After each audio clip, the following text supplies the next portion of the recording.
L'homme a été ressuscité 142 fois, mais chaque jour, il est tué. Sa tête est tranchée par un couteau, un coup de feu le paralyse, et une bombe l'envoie valser. Le pire, c'est quand un harpon lui transperce instantanément la poitrine. Après ça, le tueur l'embarque dans une voiture. Quoi qu'il arrive, il ne survit jamais au-delà de 12h47. Jusqu'à la 145e résurrection, l'homme se cache dans un centre commercial souterrain et aperçoit son fils, par hasard. Il s'approche de l'enfant pour lui parler et prévoit de l'emmener manger quelque chose. Mais au moment où il s'apprête à quitter le centre commercial, l'homme remarque qu'il est déjà 12h50. C'est là qu'il réalise qu'il a un traceur sur lui et qu'avant, il n'y avait pas de signal au sous-sol. Pendant qu'il réfléchit, les tueurs apparaissent, et l'homme se retourne rapidement pour protéger son fils. Il est criblé de balles. À la 146e résurrection, l'homme décide de changer son destin. Il attrape un tueur et le force à révéler comment il est traqué, mais le tueur refuse de parler, même sous la menace de mort. Alors l'homme décide de mener sa propre enquête. Il enlève tous ses vêtements et examine son corps, mais ne trouve rien. Puis, il demande à un vieil ami et apprend qu'un traceur corporel pourrait être placé dans une dent. Il se souvient soudain qu'il s'est récemment fait poser un implant dentaire. Sans hésiter, il se précipite dans la salle de bain,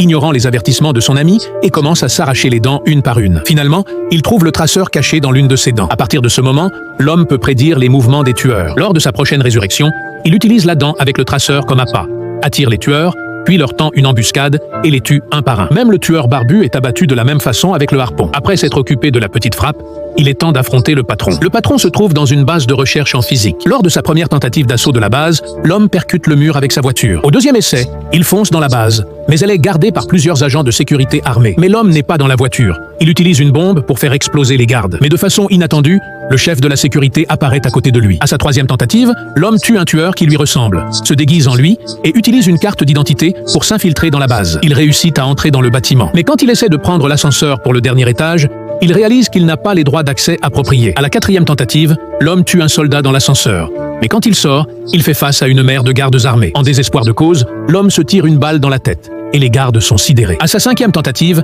après s'être occupé du soldat, il remarque qu'il y a une caméra dans l'ascenseur. Pas étonnant que tant de gardes attendaient dehors. À sa sixième tentative, il se déguise en soldat et évite les caméras. Enfin, il atteint le bureau du patron, mais trouve une femme avec un long couteau qui l'attend. L'homme ouvre le feu, mais la femme est rapide et évite les balles. Le décapite d'un coup rapide. Lors de la 152e résurrection, l'homme saisit une mitraillette.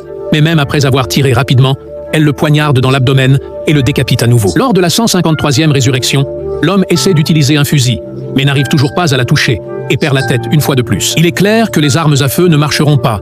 Alors l'homme décide de chercher un maître pour apprendre l'art du sabre chinois.